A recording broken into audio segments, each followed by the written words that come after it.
Para continuar, ha llegado el momento de las mujeres, porque nuestra próxima invitada es una gran psicóloga y mamá, fundadora de infanciaenpositivo.com, con quien abordaremos la importancia de la educación y crianza respetuosa. Para esto realizamos una breve encuesta con los equipos educativos que trabajan en el programa Un Buen Comienzo de Fundación Educacional Oportunidad para conocer las diferentes necesidades que han presentado los niños y niñas durante este periodo de pandemia. Diana, nos gustaría comenzar esta conversación conociendo qué significa educar en positivo y cómo esto influye en el desarrollo y aprendizaje de los niños y niñas. Bueno, primero de todo, si me permites, Vicky, daros las gracias por crear este seminario, ya el sexto, y que, como la palabra dice, estáis dando la oportunidad a muchos padres, educadores, docentes, de poder estar al tanto de la situación que estamos viviendo a todos los niveles, ¿no? Hemos tenido la suerte de escuchar a Felipe y luego a Rafa hablando de apego, de trauma, de vínculo, y me he quedado así como diciendo, ¿y qué vamos a añadir ahora nosotras? Si lo que ellos han dicho, desde luego, merece muchísimo la pena de analizar y de quedarnos con esa información que nos ha dado. Entonces, cuando me preguntas qué es educar en positivo, es un poquito continuar en la línea de trabajo que nos han presentado estos compañeros, y es entender que tenemos que ser padres conscientes y padres presentes, ¿no? Esto, educar en positivo, podríamos materializarlo, ¿no? Yo soy educadora de disciplina positiva, que es una disciplina y una filosofía de vida y que tiene el origen en su creadora Jane Nelson y Lynn Lott, con lo cual no es algo que haya inventado yo ni que haya creado yo. Sí que es verdad que viene de muchísimo más atrás, y de hecho el fundador de la disciplina positiva, o digamos las bases de la disciplina positiva, están en Alfred Adler, que hay mucha gente que no lo conoce y dice Adler, me suena raro, hasta que le decimos, bueno, ¿te suena a Sigmund Freud? Y todo el mundo dice, uy. Y de esto hablábamos antes de empezar con Rafa Guerrero, y él decía que es verdad, hemos pasado un psicoanálisis a un conductismo. Bueno, pues en el camino nos olvidamos a gente como Alfred Adler, que hablaba de la importancia del ser humano, de la creatividad, del vínculo, del apego, de esas relaciones horizontales que un poquito han explicado mis compañeros. Y educar en positivo es eso, es volver como a las raíces, a entender que los seres humanos son seres creativos por naturaleza y que tenemos que trabajar en ese vínculo y en esa conexión, ¿no? Hay dos principios o dos pilares fundamentales que para mí son básicos cuando hablamos de educar en positivo, y son la conexión y la pertenencia.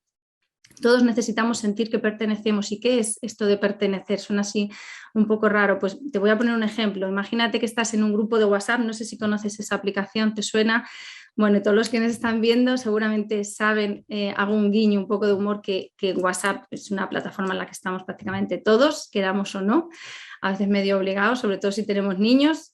Todos tenemos un WhatsApp de colegio. Imagínate que estás en ese grupo de WhatsApp y empiezas a escribir, y alguien comenta, oye, vamos a hacerle un regalo a un compañero. Y tú dices, uy, qué buena idea. Venga, ¿qué os parece si le compramos una camiseta? Y alguien contesta, uy, pues me parece muy buena idea que le regalemos un viaje a una casa rural. Y tú dices, sí, sí, qué buena idea. ¿Y lo de la camiseta? Y entonces alguien contesta, oye, una casa rural, qué buena idea. Oye, ¿pero dónde podría ser en la zona? Y tú dices, vale, ¿y le regalamos la casa rural y la camiseta? Y otro compañero, otro amigo, contesta, pues sí, la casa rural, y podríamos incluso ir todos y darle una sorpresa. Llega un momento en que tú sientes que no estás siendo visto, que no estás siendo tenido en cuenta. Y si tienes confianza con alguno de ellos, pues quizá por detrás le escribas y le digas, oye, ¿qué pasa? ¿A mí no me ven? ¿A mí nadie me escucha? ¿A mí nadie me presta atención? Bueno, pues este sentimiento es el sentimiento de la pertenencia. Todos necesitamos sentir que pertenecemos, que estamos siendo vistos, que estamos siendo tenidos en cuenta. Los niños pequeños también. ¿Qué ocurre? Que los papás, ha llegado un punto en esta sociedad en la que vivimos hoy día, en donde a los niños prácticamente no los necesitamos. Si lo piensas, antiguamente teníamos un niño porque queríamos que continuara la tradición familiar, pero ahora eso no ocurre, porque casi tenemos a los niños como por capricho, ¿no? Yo tengo un piso y lo que quiero es dejarle el piso pagado. Antiguamente lo que querían es que continuara con la tradición, se hiciera cargo del negocio familiar, pero ahora no. Entonces, ¿cómo pueden saber los niños que pertenecen y que pueden contribuir? Pues esta es una de las cosas que se trabaja desde la educación en positivo, desde la disciplina positiva, y es ayudar a que los niños sientan que pertenecen y que pueden contribuir. No hay nada más importante para una persona, nada que te pueda dar más valor, que sentir que tienes algo que aportar. Si yo creyera que no tengo nada que aportar, pues seguramente ni me levantaría de la cama por la mañana, porque total, ¿para qué? ¿No? Y esto sería un poco la base de mucha gente que está en un profundo estado de depresión, ¿no? No tengo nada que aportar. Y Alfred Adler lo decía, para sacar a alguien de una depresión, y hablo un poco en términos generales, que no se me enfade ninguno de mis compañeros psicólogos porque estoy poniéndolo un poco por encima a la ligera, pero dale un motivo, una razón, dale un interés social, el poder ayudar a otros, y conseguirás sacarle de ese estado a lo mejor de profunda, de interior, ¿no? Como de estar pensando solo en él. Dale un motivo para contribuir. Los niños igual, el que tiene un niño pequeño sabe que nacen con ese deseo de contribución. Hay muchísimos experimentos que se pueden buscar en internet, pero el que tiene un niño en casa lo puede ver cuando le dice a su hijo: cariño, ¿me alcanzas el bolso que no llego? Y el niño va, te trae el bolso, y al ratito le dices: ¿puedes tirar esto a la papelera? Y va y lo tira. O sea, están deseando contribuir, hasta el punto que a veces, sin darnos cuenta, los papás vamos anulando ese deseo de contribución. A mí hay muchos papás, yo trabajo ahora mucho con padres de adolescentes, y me dicen: pues el mío no tiene nada de eso, porque es que es decirle haz la cama y como si pasara una ráfaga de viento que a mí no me ha oído ni hablar, ¿no? Entonces, sin darnos cuenta, cuando son pequeñitos y te dicen: mamá, ¿puedo ayudarte a hacer la tortilla? Y decimos: uy, quita, quita, quita, no, ya lo hago yo, que lo hago mejor. O se van a poner la leche y decimos: no, para, que tú la vas a verter. Entonces, ese deseo de pertenencia y de contribución la tienen los niños desde que nacen. Y estas prisas, este ritmo de vida, este no entender la infancia, que antes estaba diciendo, me parece, Felipe, y decía que poníamos un check, ¿no? Y es como, si se ha cumplido, dejamos de ver al niño sano para pensar que todo es enfermedad, ¿no? O lo decía también Rafa, ¿no? Qué pena o qué bueno que hablamos de maltrato, pero qué pena que nos olvidemos del buen trato, ¿no? Y es una parte muy importante en el desarrollo de los niños. Yo decía, la pertenencia, la contribución es importante, y otra parte muy importante que necesitamos los seres humanos, los niños en este caso, es sentir que estamos conectados. Y es un principio de la educación en positivo, de la disciplina positiva. ¿Qué es sentir que estás conectado? Bueno, Rafa nos traía el ejemplo de Still Face, que a mí me encanta y me parece una manera muy gráfica de mostrarlo, y otro ejemplo lo tenemos cuando ahora abusamos tanto del móvil, ¿no?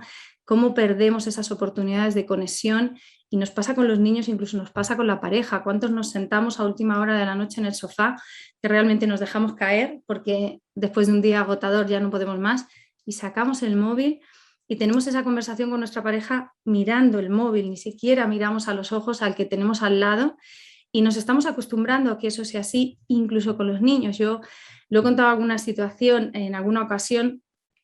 Y bueno, yo lo cuento porque, como decías tú antes, yo soy mamá de familia numerosa y no soy ejemplo de nada, pero si sirve el que yo muestre que todos nos equivocamos y que equivocarse es humano, pues yo cuento la anécdota. Cuando mi hijo era el pequeño de todos, que ahora tiene 7 años, tendría 4 o 5 años, recuerdo que un día llegó y me estaba diciendo: mamá, ¿me haces caso? Le digo: sí, sí, cariño, háblame. Yo estaba así. Y le dije: sí, sí. Me dijo: pero mamá, escúchame. Le dije: cielo, que te estoy escuchando. Y me cogió la cara y me dijo: no, pero escúchame con los ojos. En ese momento me di cuenta de que efectivamente perdemos la conexión con muchísima facilidad. Podemos echarle la culpa a las tecnologías, pero yo por eso insistía en que la educación en positivo es ser padres presentes y padres conscientes que se hacen cargo de la maravillosa labor que les ha tocado. Y si somos educadores, y lo decía también Rafa, para mí los educadores, maestros de educación infantil, son un regalo de la vida, porque es otra oportunidad que tienen los chicos para florecer, para brillar, y que además, y esto hablaremos ahora en un ratito, cuando entremos en las preguntas, cuando va de la mano familia y escuela, se abre un mundo de posibilidades y podemos crear una infancia en positivo, que es de lo que hablo yo muchas veces. Muchas gracias, Diana, y me encantó lo que dijiste. Pienso exactamente igual que tú. Los equipos educativos son otra oportunidad para los niños, que lo mencionó Rafa, lo mencionó Felipe, no tienen las mismas oportunidades con la familia o que requieren un poquito más de atención, así que son una gran oportunidad. Toda la razón. Ahora, con respecto a la encuesta realizada, Diana, a los equipos de la red de mejoramiento, un buen comienzo, yo sé que están todas ahí muy atentas por todos estos tips que nos vas a comentar a continuación. Surgieron 4 temáticas que se repetían constantemente. La primera tiene relación con ¿cómo lograr una adaptación segura, contenida y acompañada para los niños y niñas que están retornando de manera presencial a sus escuelas? Bueno, fíjate, esto se debería abordar por una parte desde un punto de vista que corresponde a propuestas de nivel político y administrativo y por otro lado lo que corresponde a educadores, a padres, a familias, pues fíjate, volviendo un poquito y repitiendo, redundando en todo lo que venimos hablando en este seminario. Escuela, familia, alumnos, ambas deben ir de la mano. Antes de vivir esta pandemia, lo hablábamos, cuando estuvimos confinados se puso más sobre la mesa qué importante era que estuviéramos coordinados y nosotros, por ejemplo, ahora en España, que estamos ya saliendo de ello, seguimos dándonos cuenta que es fundamental y yo creo que es una de las cosas en las que tenemos que incidir más y es lo que mejor va a ayudar a esa adaptación. El pilar o el centro tiene que ser el alumno, pero alrededor tienen que estar los adultos responsables, que son los que tienen que hacerse cargo y son los que toman las decisiones. Y para ello tiene que haber una buena unión y una buena coordinación. Tenemos que evitar que haya malentendidos, que haya comentarios de un lado, de otro, sino que se vaya de la mano, ¿no? Y para eso tienen que trabajar en sintonía tanto centros educativos como familias, porque además tienen mucho que aportar, ¿no? Yo cuando los chicos vuelven a incorporarse al aula, vienen de haber estado en una situación especial en su familia. No podemos volver al aula como si no hubiera pasado nada, ¿no? Como si fuera 1 de septiembre de 2019, ¿no? Aquí no ha pasado nada. No, cada familia y cada situación y cada alumno ha pasado por una circunstancia muy distinta. Habrá chicos donde lo hayan pasado con pérdida de algún familiar, alguna situación económica desfavorecida. En el caso de Chile o incluso de España estamos hablando de que hay casos de maltrato. Bueno, no sabemos la mochila que trae cada niño. Entonces se hace cuanto más importantísimo que las familias y los centros estén unidos, vayan de la mano y sobre todo estén informados y tomen medidas.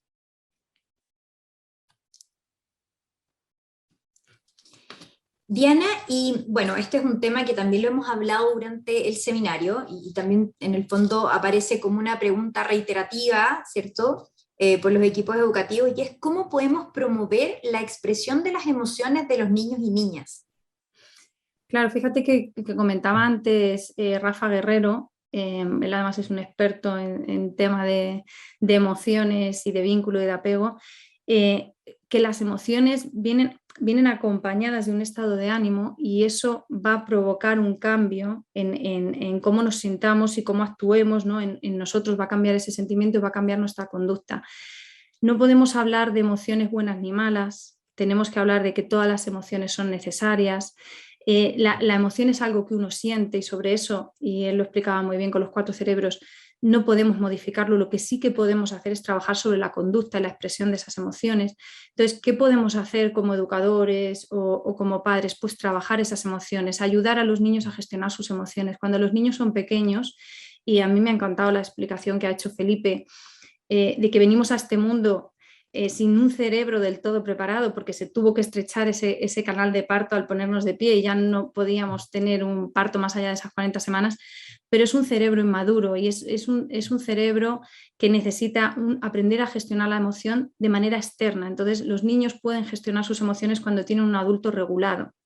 Y esto es algo que nadie nos ha enseñado porque en nuestra época, hace años, no se hablaba tanto de emociones como se habla ahora.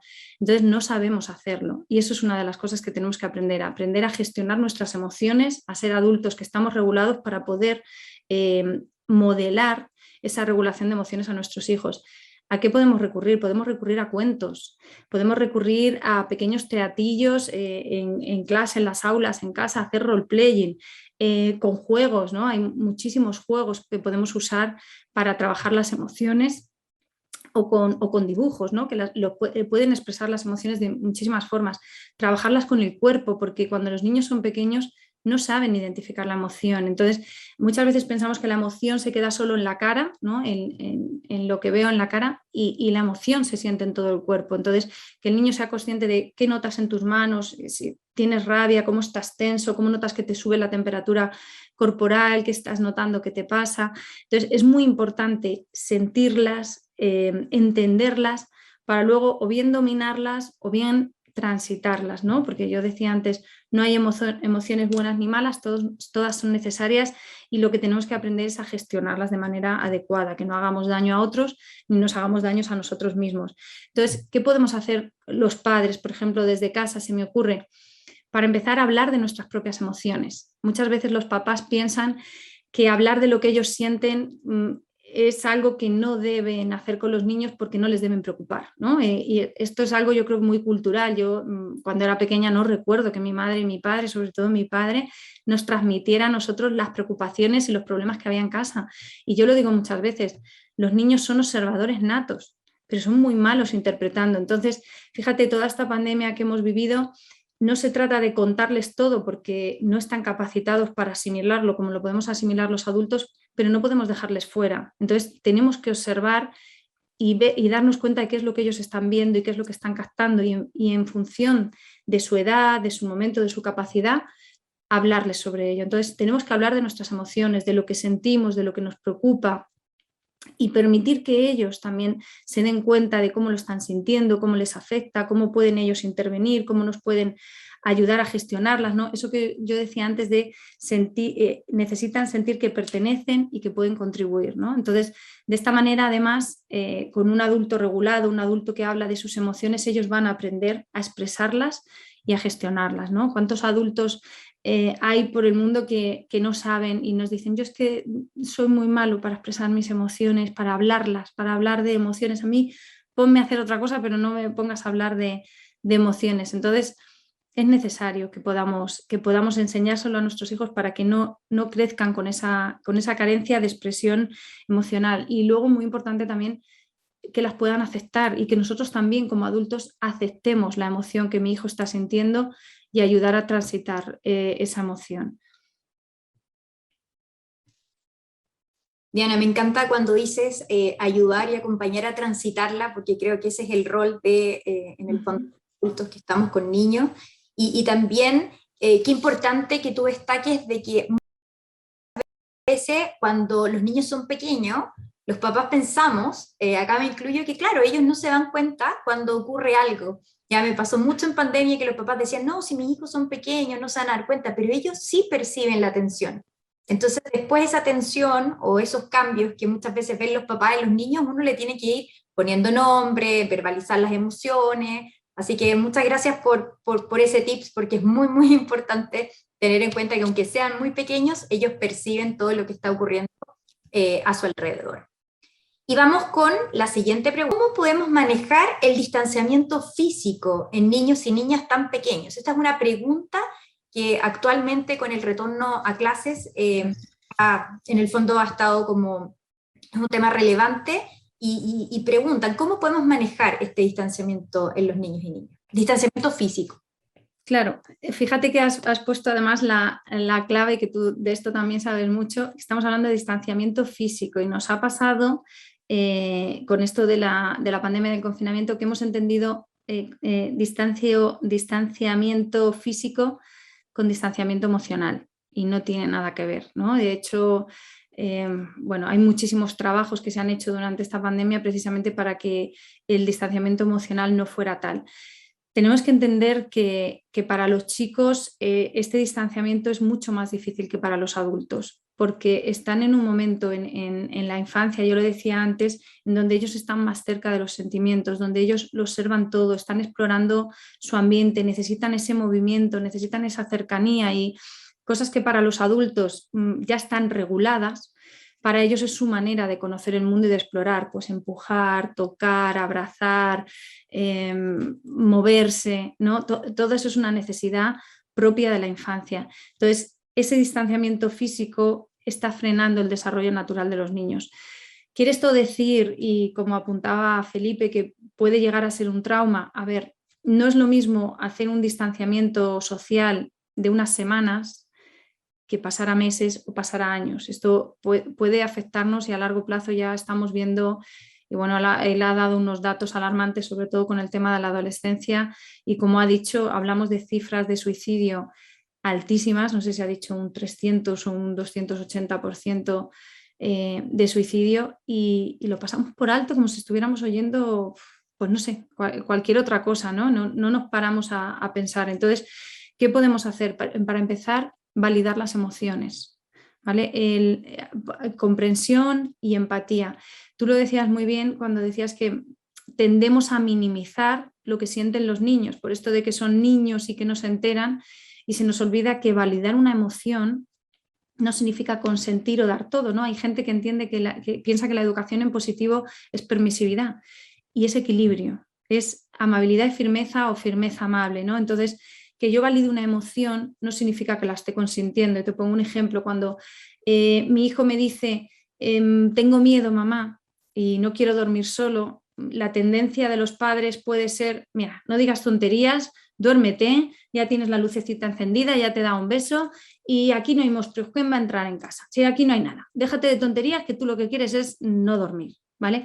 Ahí sin darnos cuenta estamos negando la emoción. ¿Y quiénes somos nosotros para negarle la emoción a nadie, ¿no? Es como si viniera una amiga y nos dijera, uy, estoy triste, le dijéramos, nada, tú no estás triste, ¿qué vas a estar triste? Estás estupendamente. Y dirá, pero bueno, sabré yo, ¿no? Y esto incluso nos pasa cuando se cae un niño pequeño y le decimos, no es nada. ¿Pero qué sabes tú si no es nada que el que se ha caído es él? Pues no podemos negar una emoción, tenemos que validarla. Y validarla significa decirle al niño que reconozco tu emoción, que tienes derecho a sentirla, que la expreses, que la transites, que digas qué sientes, qué te provoca.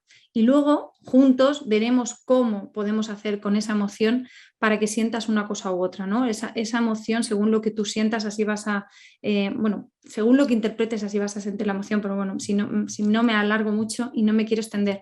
Pero lo que tenemos que hacer es validar esa emoción y esa emoción es, sé que tienes miedo, cariño, sé que es difícil para ti, no logras dormir solo todavía, ¿no? El añadir ese todavía da esa capacidad a nuestros hijos que entiendan que sí, que son pequeños y que tienen derecho a sentir miedo. ¿En qué te puedo ayudar? ¿Qué podrías necesitar? ¿Qué te ayudaría a ti en estos momentos para poder dormir mejor o minimizar ese miedo? Vamos a escuchar a los niños, porque les escuchemos no significa que estemos perdiendo nuestro rol de adulto, nuestro poder de autoridad o ni siquiera que estemos concediendo lo que quieren. Significa que estamos validando esa emoción, que estamos de verdad reconociendo que todas las emociones son necesarias y que todas las emociones son válidas. Diana, muchas gracias por esos ejemplos tan representativos. Yo creo que a más de alguno le ha pasado que en algún momento los niños dicen, ay, no me quiero dormir, mamá, tengo miedo, y uno, no tienes miedo, no te quieres dormir. O sea, de verdad que es un llamado para tomar conciencia constante de que es súper importante validar toda emoción y que, claro, a veces cuando se caen uno dice, ay, no es nada, es como muy instintivo de uno como mamá decir, oye, no es nada, párate, no pasó nada, y en realidad no dejamos ese espacio para poder realmente validar lo que él o ella sintió en ese momento. Así que muchas gracias por eso, Diana. Vamos con la siguiente pregunta. ¿Qué herramientas podemos otorgar a los apoderados para facilitar el retorno a clases presenciales, tanto para apoyar a sus hijos como para apoyarlos a ellos mismos, en la contención, en la seguridad, entre otros?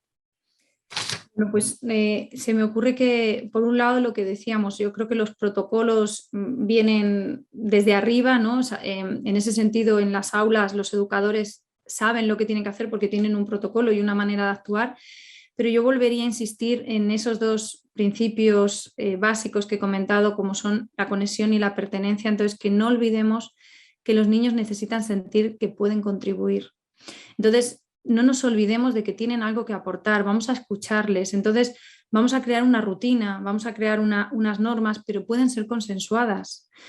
Muchas veces pensamos que como son pequeños, lo que van a decir son tonterías, pero incluso de lo que nosotros podemos considerar tonterías son oportunidades de aprendizaje y son, muchas veces pensamos que el verdadero aprendizaje son las matemáticas, la lengua, la literatura, sociales, y sin embargo el aprendizaje es el aprendizaje de la vida, es motivar a los niños para que sean capaces de aprender, para que quieran investigar y aprender y descubrir ellos. Entonces, esto te lo va a dar esas herramientas de pertenencia, de sentir que pueden contribuir. Vamos a darle a cada niño un papel en el aula, vamos a hacerles partícipes y les vamos a preguntar y les vamos a decir, chicos, esto que hemos pasado ha sido difícil, nos vamos a felicitar, vamos a estar orgullosos de lo que hemos hecho porque ha sido un reto que nadie pensaba que íbamos a pasar por él. Entonces nos vamos a permitir felicitarnos y vamos a ver cómo podemos hacer ahora para seguir manteniendo esa seguridad, para poder seguir relacionándonos, para que esa distancia social no sea una distancia emocional.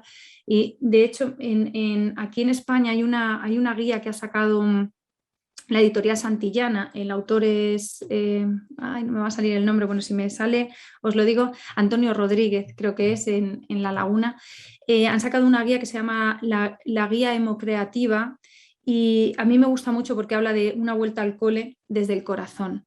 Entonces, es una guía que me parece maravillosa. Hay varias, hay otra que creó mi mentora Marisa Moya, también preciosa. Ella tiene una Escuela Infantil Gran Vía, la pueden buscar en internet con ese nombre y van a encontrar que es como hacer una vuelta al cole, un acogimiento, y ahí hay muchísimas herramientas y entre ellas están esto que yo digo, el empezar a trabajar desde la conexión, desde permitir expresar las emociones, qué habéis sentido, hacer un diario, un cuaderno de trabajo de aula, recoger lo que sintió cada uno, que lo puedan expresar, que lo puedan interpretar, reinterpretar, ¿no? Porque muchas veces lo que no se cuenta no se elabora y lo que no se elabora se puede quedar en trauma, ¿no? Esto es lo que decíamos antes, que puede ser peor cuando un niño no puede expresar lo que siente, no sabemos lo que está imaginando y puede ser mucho más peligroso que poderlo expresar. Entonces, crear esas rutinas e implicarles muchísimo y escucharles, porque a mí me llama la atención todavía cuando en pleno siglo XXI que tenemos un smartphone en la mano, que tenemos un ordenador, que fíjate, estamos hablando,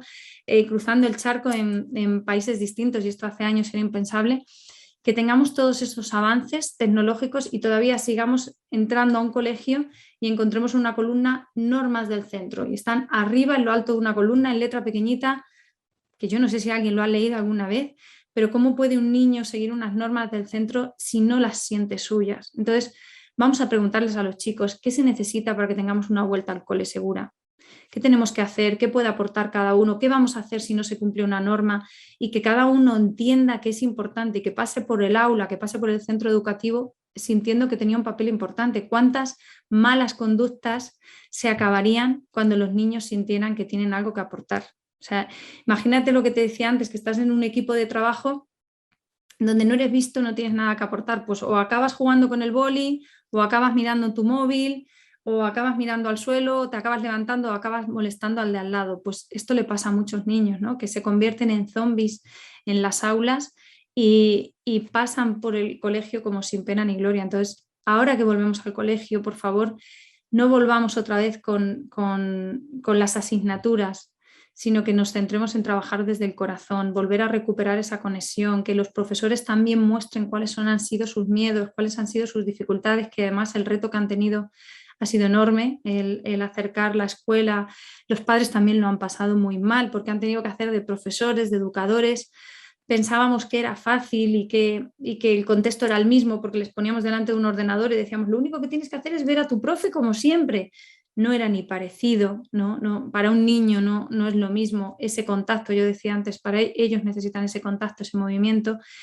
Y si para los adultos ha sido difícil, ¿no? Ha habido el agotamiento de Zoom que todos hemos sufrido durante la pandemia, de estar tantas horas en directo viéndonos y pues este agotamiento, imagínate en niños o adolescentes lo difícil que ha sido el perderse en contacto. Entonces vuelvo un poquito a eso, a implicarles, a volver a tener esas consignas, esas rutinas y a trabajar desde el corazón y desde la parte más emocional. De todas maneras, Diana, de todas maneras.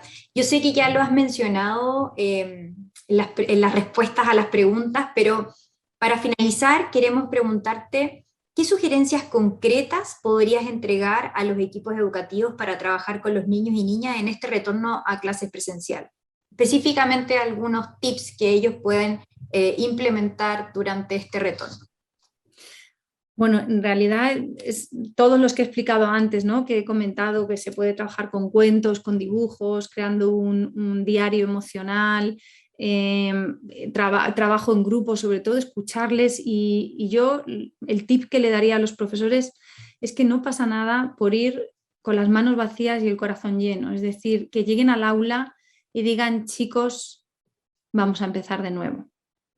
Vamos a volver a conectar, vamos a volver a conocernos, vamos a volver a presentarnos, vamos a volver a jugar y vamos a volver a recuperar esta conexión emocional tan importante. Fíjate que han vuelto a las aulas con esos 2 metros de distancia y yo les diría a los profesores, no lo veáis como una barrera, verlo como un puente, como una manera de llegar más lejos, ¿no? De haceros más grandes. Entonces, que esos 2 metros no signifique que os tengáis que separar, sino al revés, que podráis trazaros ese puente y qué bonito todo lo que puede ir a lo largo de ese puente, todo lo que podemos poner en esa vereda de ese puente que nos acerque a los alumnos. Entonces, trabajar eso, trabajar esa creatividad emocional, todo lo que se pueda. Yo creo que ese es el tip que puedo dar y aparte el tip que doy también es que recurran a los que saben, a los expertos, que lean, que se formen, que se informen y que, bueno, pues que hagan este tipo de cosas, estos seminarios que ayudan tantísimo y llegan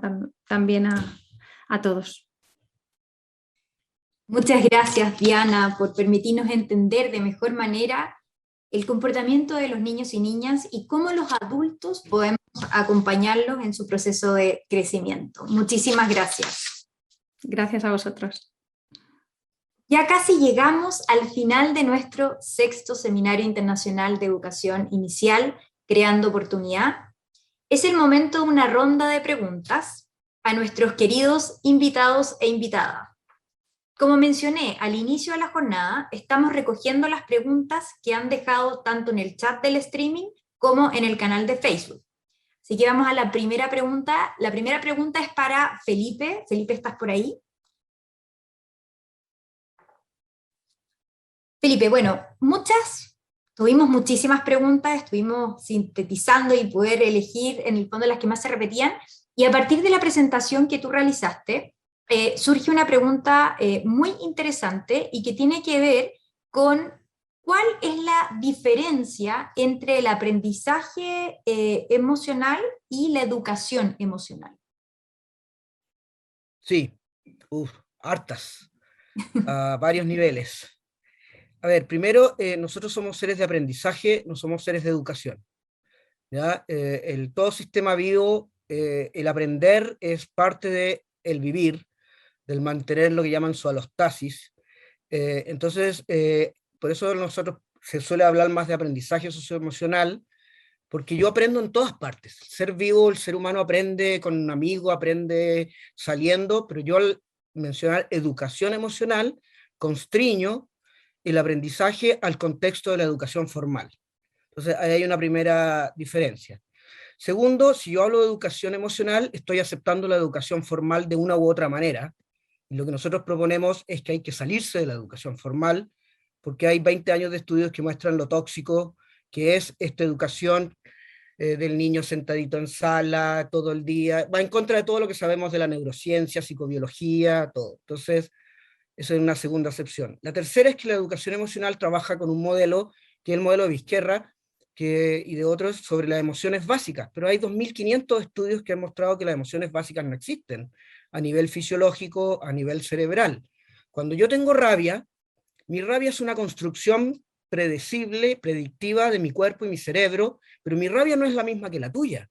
Ningún emocionar es igual al del otro. Entonces yo no puedo poner el emocionar en categorías, no puedo poner el emocionar en caritas, ¿me entiendes? Porque en el momento que yo hago eso, yo pongo el emocionar afuera.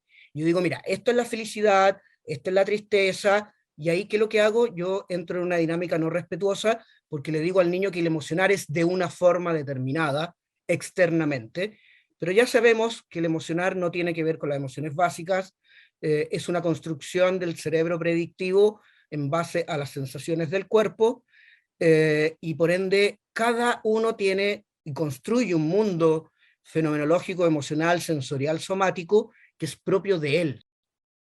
Entonces, si yo empiezo a poner las emociones en caritas, en categorías, yo pongo la emoción afuera y empiezo con la educación emocional. Esto tienes que aprender a gestionar tus emociones, tienes que aprender a distinguir tus emociones, y ahí entramos en una inconsistencia teórica y de empírica que a mí me parece un poco como grave. Lo cuarto es que la educación emocional no toma en cuenta lo que sabemos en 20 años sobre desarrollo socioemocional, intersubjetivo, como que no hay desarrollo, ¿me entiendes? Yo sé que se habla de las emociones básicas, todo eso, pero eso ya es un modelo que dejó de existir hace bastantes años dentro de ciertos modelos.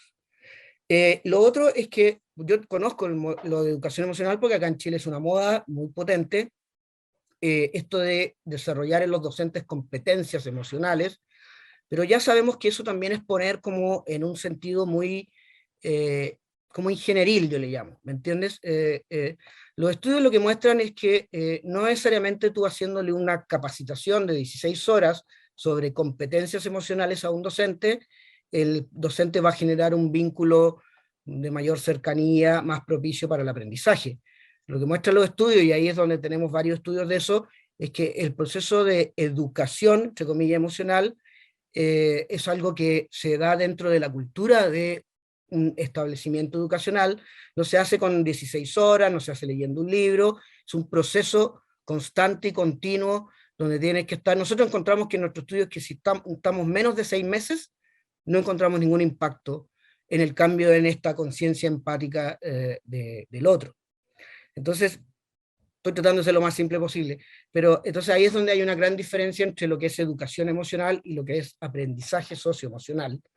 Y en términos concretos a mí me preocupa un poco porque siento que tanto en las redes sociales como en las palabras metafóricas se esconde a veces una falta de explicación de los procesos. ¿Me entiendes? Entonces a mí me da susto, y eso fue el susto que tuvimos. Yo participé en la generación de la supuesta ley de educación emocional, que no resultó acá en Chile, pero era toda una cosa de empezar como a convertir el currículum, que era cognitivo, ahora emocional. Entonces ahora los niños tienen que ser empáticos, tienen que aprender a distinguir emociones, tienen que gestionar sus emociones, tienen que regular su frustración, y ahí está esta trampa implícita donde eso no es respetuoso, porque no ve realmente al otro, no ve la complejidad del mundo emocional del otro. Entonces, que tiene toda una serie de explicaciones un poquito más complejas. Y por lo mismo es que nosotros tampoco nos hablamos de estilos de apego, no hablamos de ninguna categoría ni tipificación, porque eso también es poco respetuoso. Es encajonar al ser humano en formas, pero con uno que atiende pacientes, lo primero que uno aprende con el 20 años de atender el sufrimiento desde bebés hasta adultos, es que cada ser humano es un universo complejo en sí mismo, el cual yo no puedo encajonar, clasificar, tipificar, normativizar, y ahí es donde el lenguaje atrapa, ¿ya? Pero el lenguaje construye, como todo el mundo dice, realidades. Entonces, nosotros, por ejemplo, tratamos de no usar metáforas, porque también hay estos estudios epistemológicos que muestran que los psicólogos usamos metáforas como una manera de que en verdad no tenemos clara cuál es la explicación detrás de las metáforas. Entonces, ahí es donde tenemos una diferencia. Y lo otro es que hay 3, 4 revisiones, lo que llaman los metaanálisis, que son estas cosas que le encantan a los investigadores, que son como, yo hago un análisis de todos los estudios de un tema, y hicimos una revisión y el 95% de los metaanálisis sobre el desarrollo, aprendizaje socioemocional, es sobre el aprendizaje socioemocional, no sobre la educación emocional. Entonces, la educación emocional hay mucha metáfora, mucha narrativa y poca investigación. Entonces, tenemos ahí varias diferencias. Ahora, el punto no es un tema de ideologías, es un tema de respeto. En el momento en que yo al emocionar le pongo categorías, le pongo caritas, le pongo cajones que llamamos, le pongo estas cosas estructuradas, rabia, frustración y todo eso, en ese momento yo pierdo al otro, porque el otro es un emocionar único de él. Mi rabia en intensidad, en valencia, en arousal, lo que llaman, en todo, es completamente diferente a la rabia de todo el resto. ¿Me entiendes? Y uno que atiende pacientes, hay gente que solo la rabia se siente bien, hay gente que solo la tristeza se siente bien. ¿Me entienden? Entonces tampoco yo puedo definir desde afuera de que tenemos que ser felices, de que tenemos que buscar un cierto bienestar definido desde afuera. Yo prefiero respetar y meterme en la complejidad del otro, y ahí es donde nosotros tenemos este modelo que es sin psicopatología, sin ningún tipo de categoría, ni nada de eso. Te voy a decir algo muy rápido para que todo el resto hable. El tema, yo he estudiado 20 años el apego, he tenido la suerte de estar con todos los grandes maestros del apego, pero las categorías de apego no se usan ni para la educación emocional, ni para la gestión emocional, ni para la psicoterapia, ni para la clínica. Las categorías de apego son lo que llaman una operacionalización para la investigación de lo que es algo que es en sí mismo muy complejo. Y acá en Chile el problema es que la gente habla de apego seguro como que los niños tuvieran apego seguro, como algo que estuviera en ellos. ¿No? Y los mismos investigadores acaban de publicar hace un poco un tremendo especie como de enunciación, porque ¿qué es lo que pasa en Chile? Lo mismo que está pasando en otros países. Se usan las categorías de apego para hacer informes de los niños, se usan para hacer informes judiciales, se usan para los programas, y los propios investigadores del apego tuvieron que publicar una especie como de, no sé cómo decirlo, como manifiesto y decir, por favor, nosotros nunca hemos dicho que las categorías de apego son cosas que tiene el niño. Nunca hemos dicho que el apego seguro existe. Nosotros solo lo usamos para operacionalizar la variable del niño en categorías. Y termino con esto. Y los últimos estudios, de hecho, han mostrado que estadísticamente lo peor es investigar a través de categorías porque no encuentras buenos resultados, pero cuando tú el apego lo ves como un continuo, ahí empiezas a encontrar cosas. Entonces, hay varias cosas que son interesantes y a mí me preocupan a veces, porque siento que el respeto es fácil esconderlo bajo palabras hermosas, pero al final no es respetuoso. Yo creo que el respeto es un tema que toma tiempo, toma muchos años y implica justamente sacarse mucho del bagaje que pareciera respetuoso, pero no lo es. Por eso yo hablo que creo que la crianza no es con adjetivos, porque en el momento que tú le pones un adjetivo, le pones una normatividad. No necesariamente, hay niños, acá nosotros trabajamos mucho trauma, hay niños que no son felices. Y yo no espero que sean felices, yo espero que aprendan a vivir un poco con ellos mismos. Pero si tengo la categoría de la felicidad, perdemos siempre con el trauma. ¿Me entiendes? Entonces, ahí es donde hay varias diferencias de todo nivel, por decir, desde lo epistemológico a lo empírico a lo práctico. De todas maneras, muchas gracias, Felipe. Es un gran tema. Es un gran tema. Continuamos con Rafa. Rafa, tenemos una pregunta para ti. ¿Cómo podemos hacer los adultos para calmar a un niño o niña que nos rechaza o nos agrede, que no confía en los adultos? Bueno, Vicky, pues lo primero que tenemos que hacer es respetar, ¿no? Es decir, hablábamos antes, ¿no? Que hay momentos donde nuestros hijos o donde nuestros alumnos se encuentran en un momento de desregulación emocional muy grande, se encuentran muy enrabietados y en ese momento lo que les sale instintivamente, lo que les nace, ¿no? Que decimos muchas veces coloquialmente hablando, es, bueno, pues rechazar al adulto, es hasta incluso agredir, pegar, morder al adulto o a los compañeros. Y eso me parece comprensible, ¿no? Es decir, que una persona, un niño en este caso, que está experimentando una emoción como es la rabia, a lo que nos invita todos la rabia es a agredir, ¿no? Es decir, la rabia es una emoción de defensa, no soy yo muy partidario de, como decía antes Diana, ¿no? de emociones positivas ni negativas, sino que las emociones son todas necesarias, ¿no? Entonces, la emoción de rabia es una emoción que es de defensa, ¿no? Pero que me empuja a atacar, que me empuja a defenderme atacando, ¿no? Mientras que el miedo, lo que hacemos habitualmente es huir, ¿no? Si no es que nos quedamos paralizados porque sea un miedo muy intenso.